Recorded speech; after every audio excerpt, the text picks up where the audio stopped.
Hey, I'm sorry about this, but I have to make a confession. I like video games.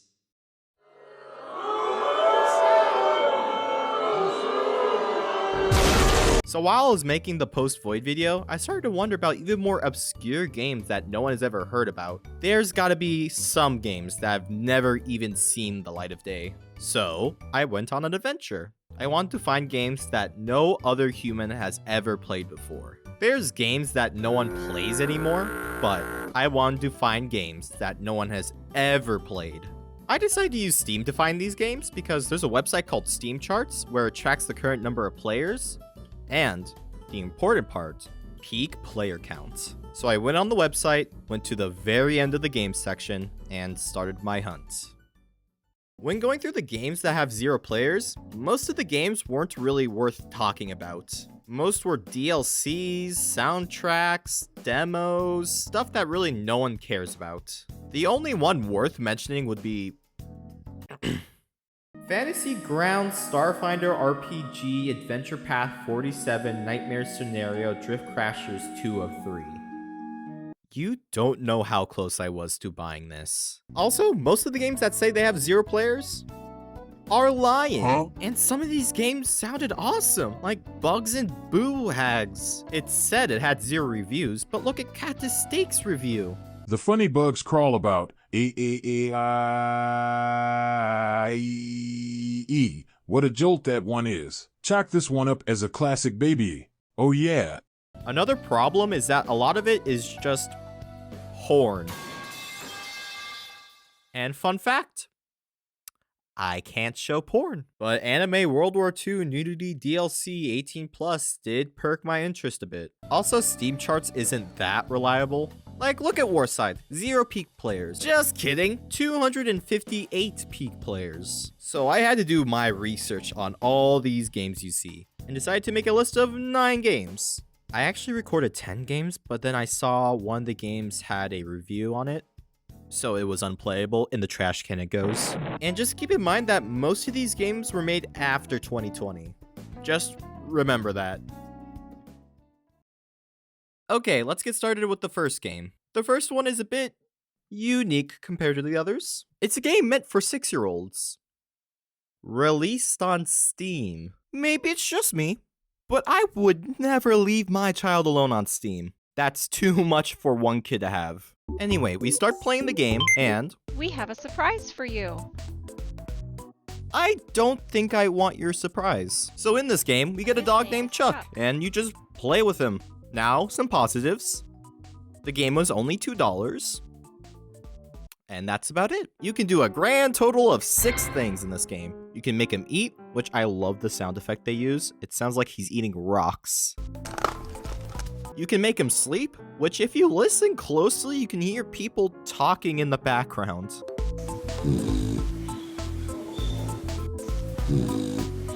He can sit, which also doubles as a jump scare. Sit. And no, I can't turn down the volume. Fetch is pretty fun. You get to throw stuff with questionable physics. And you get to watch Chuck as he takes 10 minutes to run over and get the ball. You can play catch, but since this is a dumb baby game made for dumb babies, Chuck gets the power of telekinesis. Then freeze tag, my personal favorite. You get to click on Chuck and he gets put into a giant ice cube. Don't do this with your real dog. And that's it! Now, was this game worth $2? No. Would I have loved this game as a kid? No. Imagine for a sec, you got this game for your birthday. You wanted a dog, but your parents buy you this game instead. I think that would fuck you up for the rest of your life. Yeah, this game is more shallow than my bathtub, but this isn't the worst game, not by a mile. There aren't that many glitches. Chuck himself actually works pretty well. And I can see that this game was made out of some love, just wanting to entertain kids. And you know what? I respect that. Real recognizes real. What would I give this game? Well, my freeze tag high score was 6, so I'll give it a 6 out of 20. For game 2, I thought we would kick it up a notch and play an action game. I know, Chuck was pretty intense. but I think we can do better. I wanted a game with cool mechanics and interesting gameplay. So after searching the lands for this one, I present to you Skull's Solitude. This is one of the hardest title screens I've ever seen. We start the game and no music. That's a good sign. We walk through the door and I'm partially deaf. Why does every game need to be ear-bleedingly loud? And to spoil the video, this is a common theme. Also, why does the music sound like we're in a desert? Alright, first enemy. It's a zombie covered in oil. Off to a great start, I see. I destroy him, I find a chest, and here's a cool bug. If you spam E on a chest, you duplicate the item. I got a total of 7 swords in that chest. I kept going through the level, and then it suddenly hit me. This is just Dark Souls. You've got your rolls, light and heavy attacks, lock-on, RPG elements. The main differences are, you get a pretty cool slide attack, and the music is lovely. I find another chest, did disgusting things to said chest, accidentally drank 5 health potions, and I finally find the boss. I was getting my ass handed to me by him, but then I saw I wasn't taking any damage. While I'm killing this guy, let me explain the controls. They make me sad. The attack is so floaty, it feels like you're fighting underwater, and since the animations take a fortnight to finish, you end up getting hit anyway. But hey, at least the combat works, which is more than I can say about the rest of the games. I kill the boss and I end up in this cyberpunk city. The city is definitely my favorite part of the game. It's just those little details that make it, like being able to visit different buildings, talking to people, just those little aspects that make the world feel more alive. While exploring the city, I saw some people talk about implants. Okay. And by the way, what the hell am I? I'm a skeleton in a Metal Gear Rising suit. It just looks like I belong in a different game. But hey, the design is pretty cool at least. I wandered the city for a little bit, went to a strip club, the dancer was absolutely busting it down. I relieved myself in another chest, I got lost until I found the police, I asked politely where I should go, where they then beat me to death and made me lose all of my items. Alrighty, I think we're done here. Skull's Solitude was definitely a unique game. It had cool mechanics and seemed to have a lot of effort put into the lore and the world you play in. The combat does make me want to contract leprosy, but for a first game by a new developer, it ain't that bad. I'll give it a 4 out of 10. The skull was indeed alone. For game 3, I liked where Skull was going with its idea, but I want an even more fast-paced game. So next up is Chrome Switcher. Now, I had a lot of hope for this game. The idea sounded really cool. It's a fast-paced parkour game where you need to switch to platforms in real time. That genuinely sounds like a really good idea. So when booting up the game, I was very excited. I entered the first level. My excitement started to die. I kept holding spacebar, but for some reason the motherfucker went and grabbed the ledge. The only reason I made it past this was because I just jumped over the gap. I don't know how, but I just did. Past here, you see the gimmick of the game. You need to press R to switch the color of the platforms and then jump to the next platform. Still a really good concept for a game, so I was still excited. All right, level 2.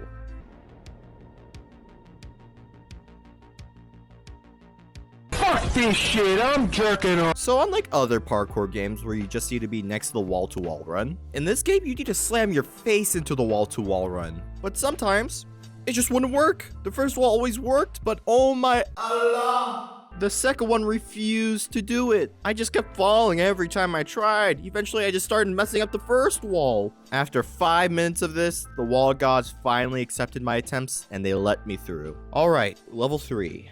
So you get past this beam, climb on top of this platform. I don't know why this platform works, but the other one didn't, but it's fine, whatever. I am not mad. Then the monkey bars. And here's a little quirk with the monkey bars.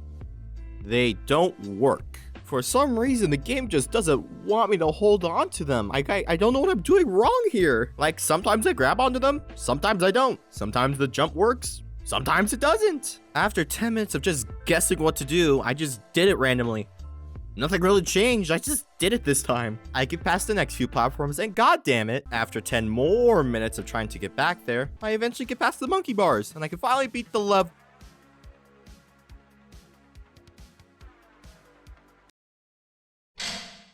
So there's one minor glitch in level 3, just one itty bitty little glitch.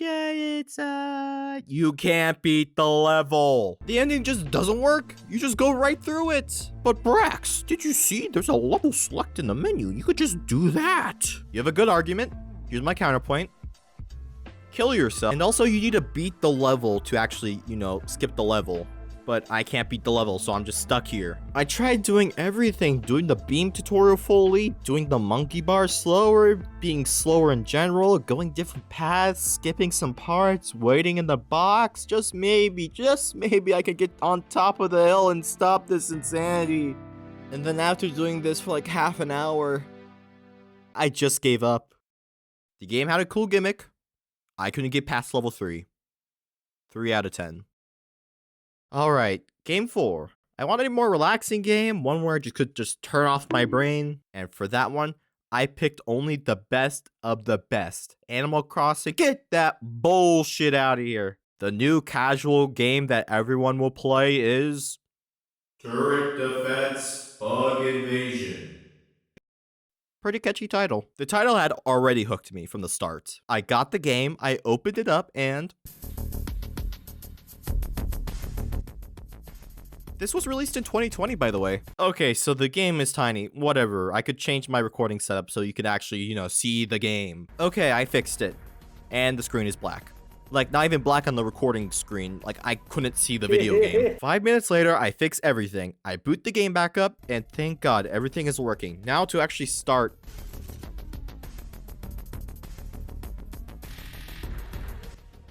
This was released in 2020, by the way. After 10 minutes of troubleshooting fucking turret defense bug invasion, the game works! And this is the game. I hope you know I edited the audio so it doesn't hurt you. I just want you to understand how loud this game is for me. This is the game. You move your mouse and hit the bugs. And it plays a window-shattering sound effect. There's only 2 bugs, yellow and... not yellow. They do the same thing, but the not yellow ones are a bit funnier. You could shoot the wrong way by moving your mouse behind the turret. The bugs get faster every wave.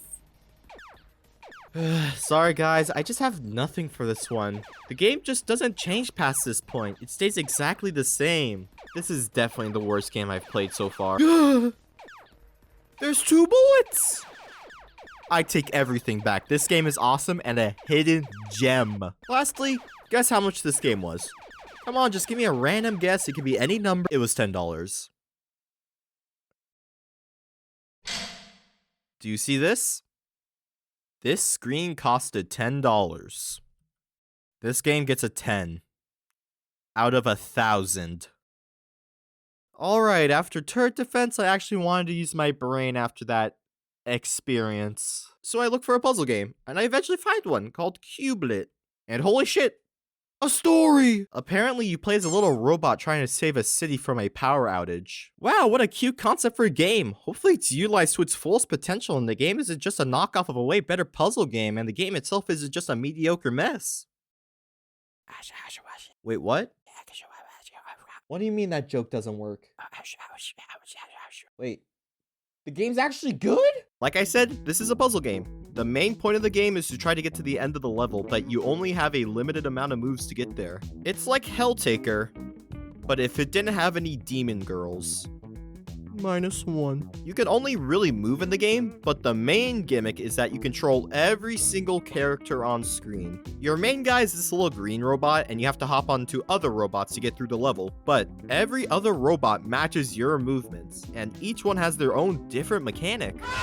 So one is just a copy of you, one is really tall, one can only move up and down, the other one can move left and right, and there's a bunch of other ones. Like one level, you have to make sure this one robot doesn't fall. while still paying attention to your main robot. Then in the next level, you have to jump across these tall robots to get across, and just a whole bunch of more levels. Every level uses a different idea, and it makes for a really fun game. Seriously, I'm not the biggest fan of puzzle games, but I really liked Cubelet.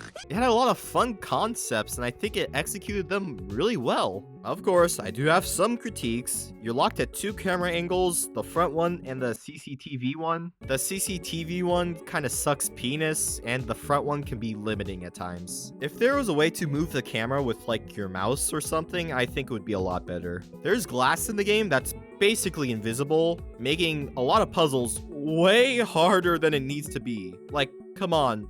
What? Then there's some glitches, like when you get to the 10th stage, you don't go on to the next one. The screen just kind of goes black and you're just stuck there. But unlike other games, you can actually skip the level.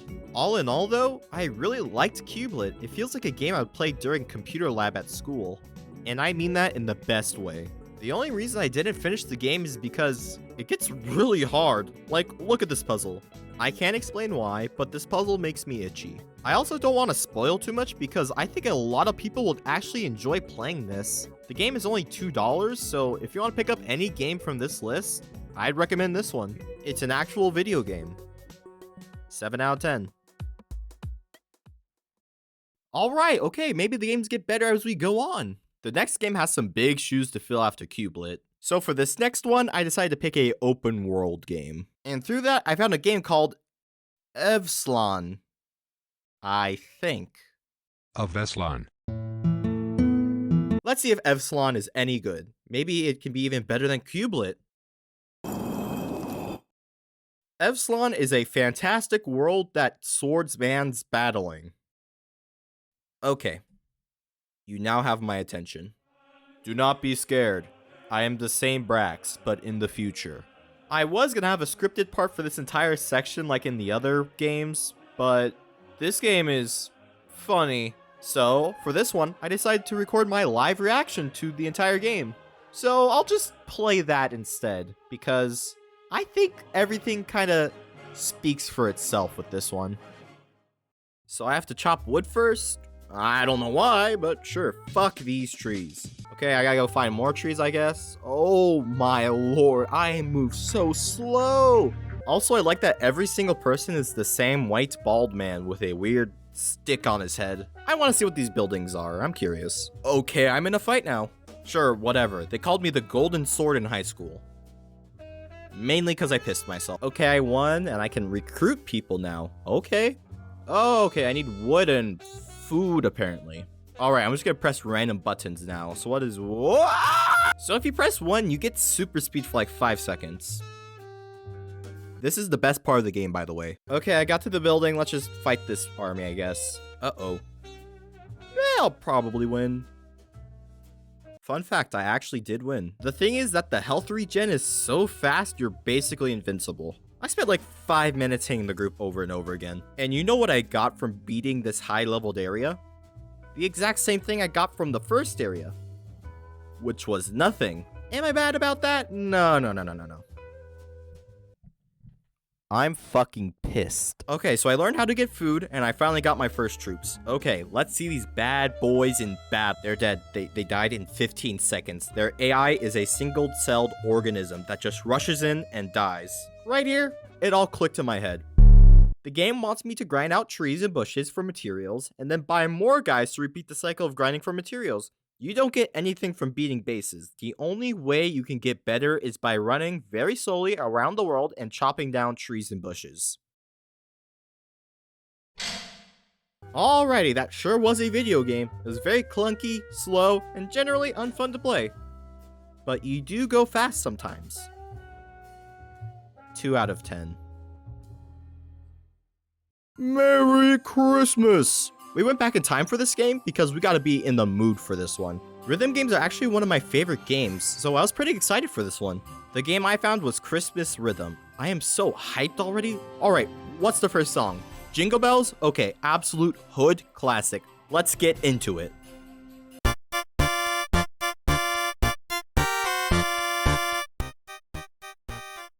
Whoa, how'd I get this gun? Yeah, so every single song is a chiptune version of them, so they sound a bit ear-piercing, but this is the game. Just catch candy canes to the beat. Now, there are some flaws. The first one, the candy canes are offbeat. I don't want to be a bitch, but having a rhythm game be offbeat is a little bad. The songs themselves are perfect. There's nothing wrong with them. If you're feeling lazy, you can just smash your keyboard and you'll always hit the notes. But I'm a bigger man. I would never do that. That isn't me. The visuals are pretty cool. I like how Santa is having a stroke in the sleigh. And also, goddamn, Rudolph is so swole. Look at that muscle definition. Past the normal mode, there's a hard mode. Much of it is the same exact thing, but two things have changed. One, Santa looks defeated. And two, the notes are hidden. So you have no idea which side the notes are gonna be on. Never play hard mode. And that's the game. Just really amazing chiptune versions of Christmas songs with weird timing. I thought about finishing the game, but I tried We Wish You a Merry Christmas on hard. And I had a stroke. The songs were painful. The Santa was funny. 4 out of 10. Alright, for this game, I wanted something more cinematic. I wanted a game with a complex narrative. I wanted something jaw-dropping, something that would leave me floored. After hours of searching, I think I found the game. Campfire Tales. Do not play. I think Steve Jobs said that once. Do not buy this phone. This is a story game made in an 8-bit art style, which kind of caught my eye. It's an interesting concept. Last of Us. But on a Game Boy. So I also had high hopes for this game. From both the screenshots and the concept, I was really excited. What a silly joke. Surely the game won't actually hurt me in any way.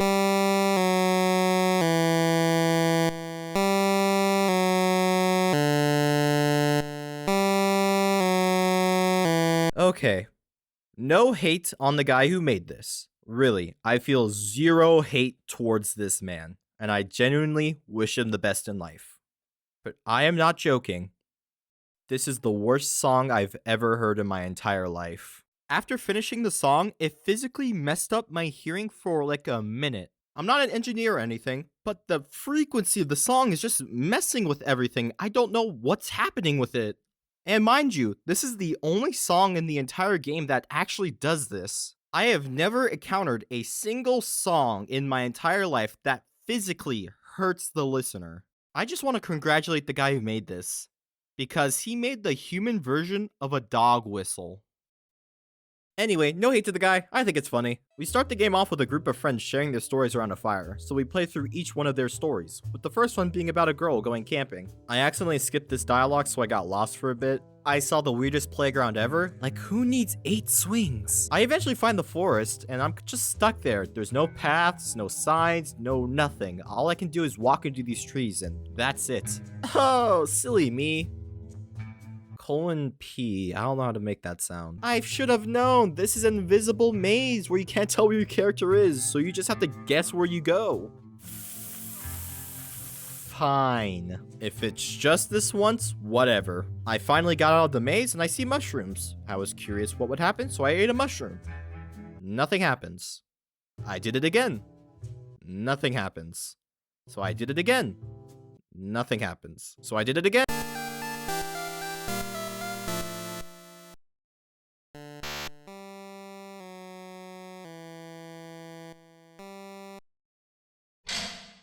Apparently, you can die in this game. And even better, you need to save everything. So I just lost all my progress.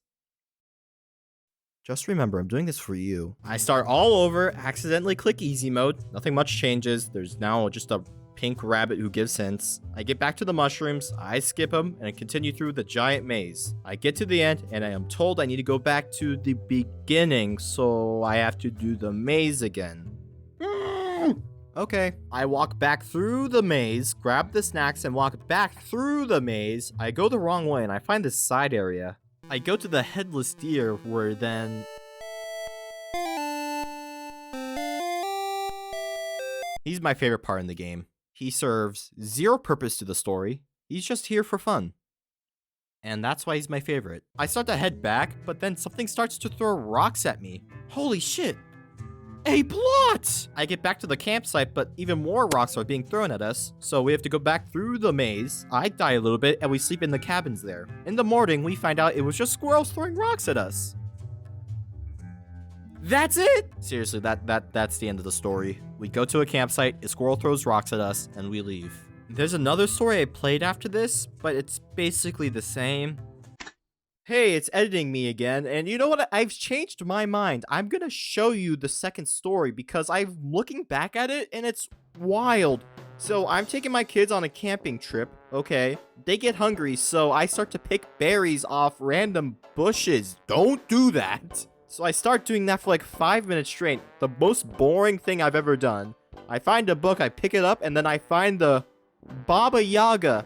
You know, the Baba Yaga. So then I ran to my kids and say, hey, yo, the Baba Yaga here. We gotta get out of here. But too late, the Baba Yaga comes and steals my children. So I go chase her, but then she goes in her walking house and she walks all over the screen. And then we have to play like hide and seek for like 5 minutes. Again, really boring. Until my guy just gives up. And then he encounters Hansel and Gretel.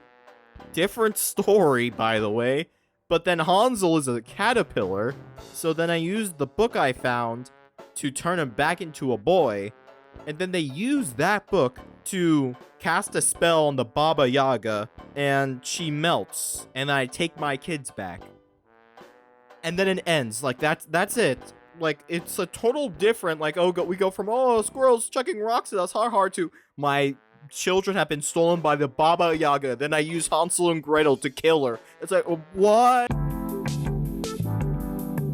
There's no gameplay. You walk somewhere, talk to someone, and walk somewhere else. With the only really entertaining part being the music.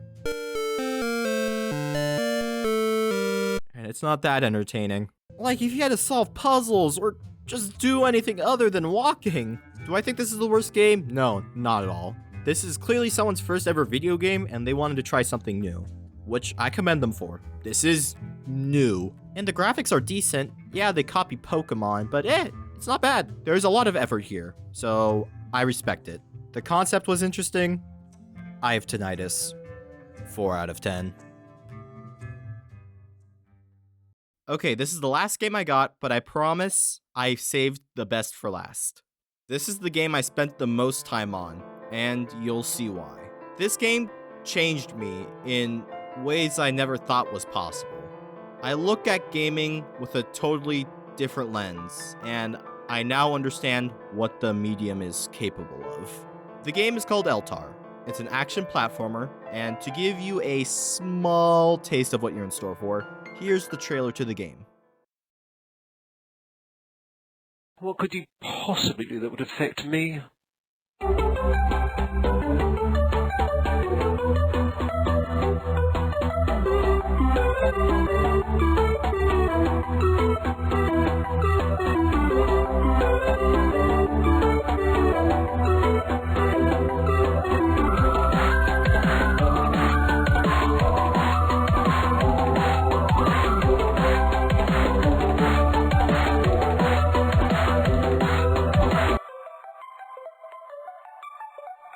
I will destroy you.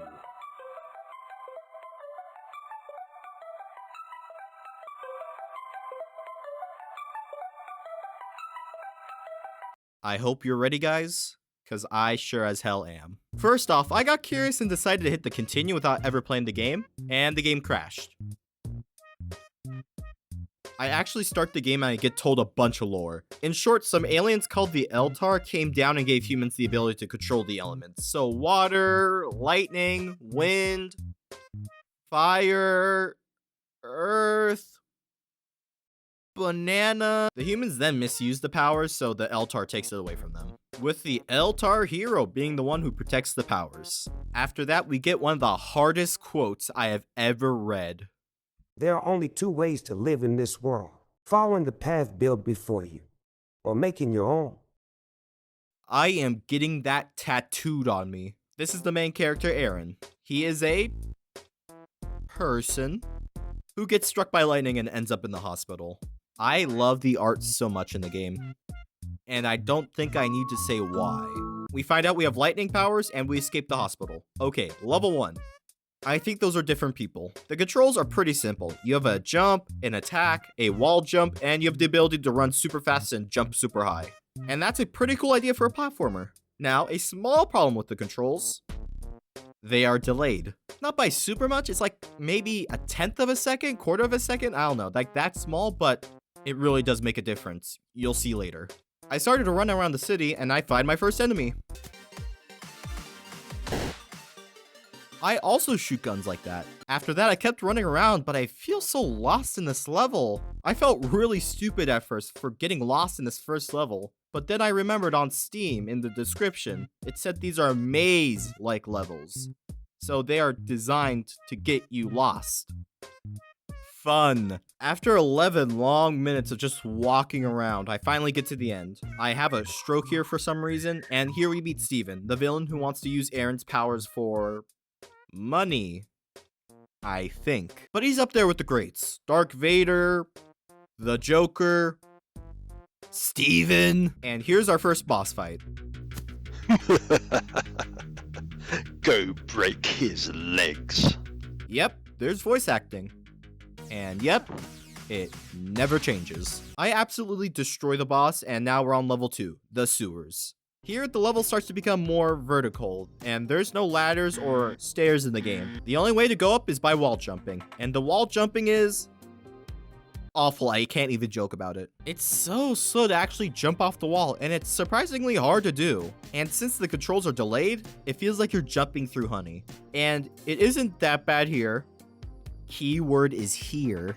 But if you mess up at all during a wall jump, you just fall all the way back down. It just eats up so much time, you just want to rip your head off. Another mechanic is swimming. It's basically walking, but with the added bonus of instantly killing you if you run out of air. Which doesn't sound that bad, you just respawn at the checkpoint. But here's a fun fact. There are 0 checkpoints in the game. So if you die at any time in the level, you have to start it all over again. And remember, these levels are huge mazes. You see this death? This death costed 15 minutes of my life. After half an hour, I got to the boss. The Alaskan bullworm. He's pretty easy, just hit him in the scoop. Level 3, the dump. This is where the game goes from, oh, look at this silly little game I played for my little video on the internet, to the first part of the level is nothing. It's just long hallways with nothing in them. No enemies, no platforming, just wall jumping and running. But it doesn't take that long. It's like 3 minutes. Then I eventually find the real level. I have to get past the crushers. This can't be happening. And so I had to run through the entire level again. You see what's going on. Then the level becomes pretty easy until we reach the pink. Oh god, the pink.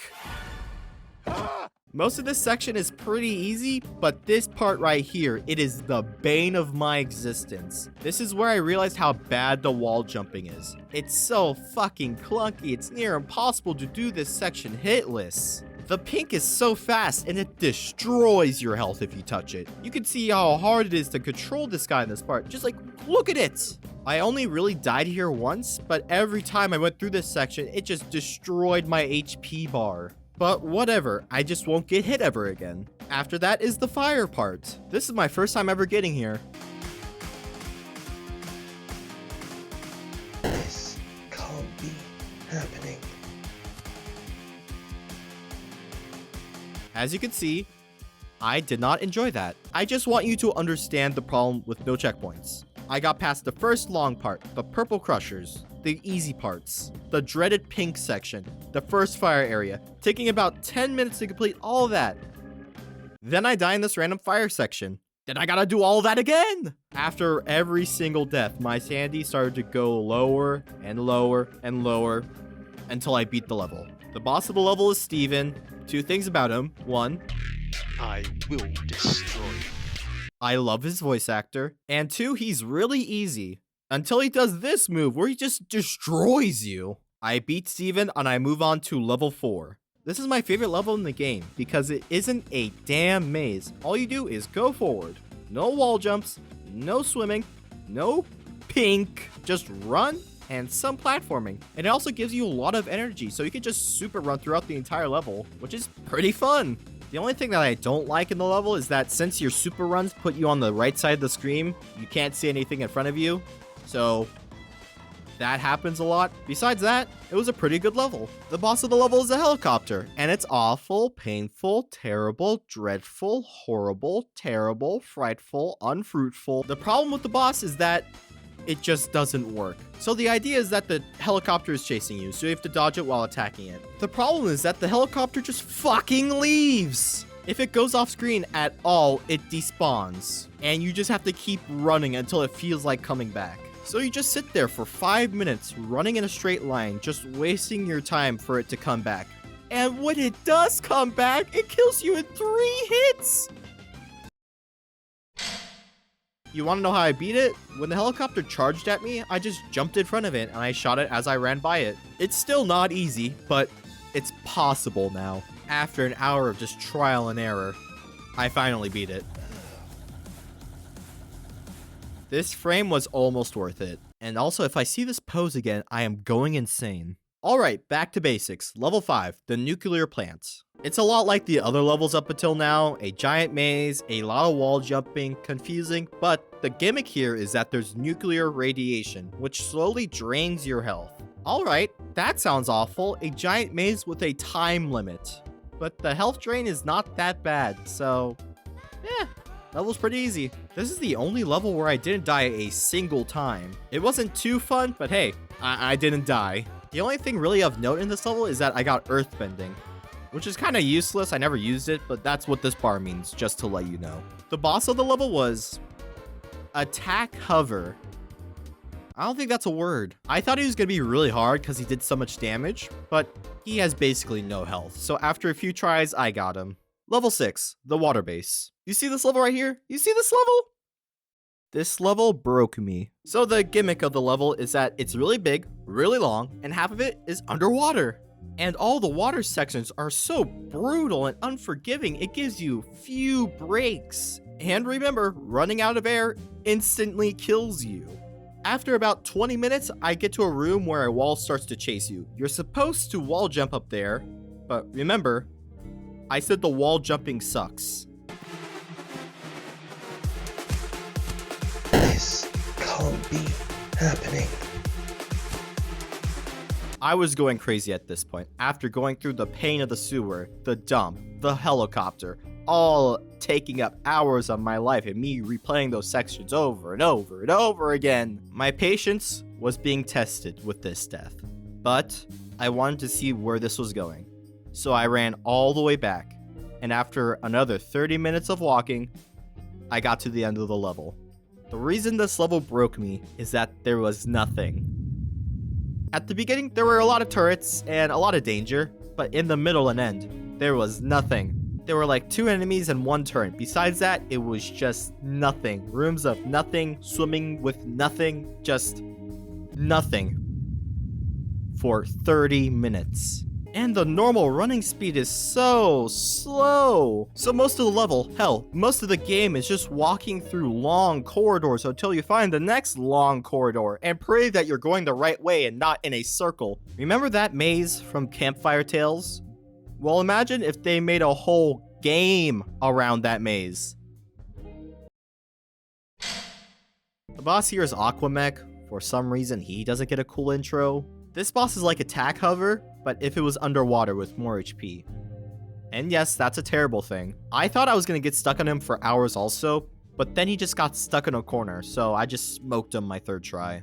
Okay, we're almost near the end. Let's just stick it out. We're almost there. Level 7, Maximum Security Tower. The first part of the level is very boring. It's just 10 minutes of me wall jumping up the tower very slowly. Then I got to the laser room, where I had to go through this giant maze to find 4 switches. Here, they introduced new turrets, which are invincible and they do way more damage. After 10 minutes, I find all the switches. Well, I actually find 3 switches, went all the way back to the room, saw there was another one, had an existential crisis, and went back and found the last switch. I got past the laser room and I found Steven. He told me to kill myself, and the Eltar actually contacts me and tells me to stop Steven.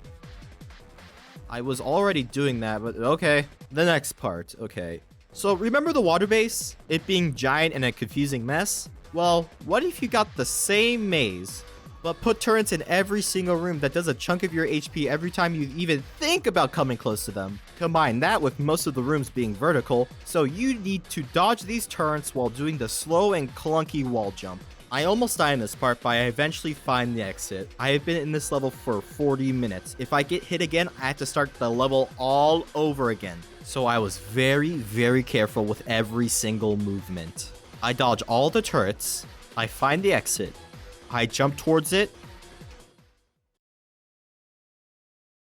and I get stuck. I can't move right now. I am hitting every single button on my keyboard. Nothing is happening. I tried using my speed. Nope.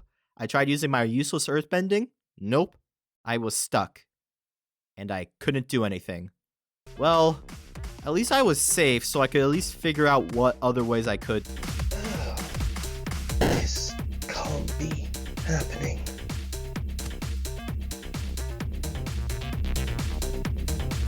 You want to know why I was so harsh on this game? This game was $10.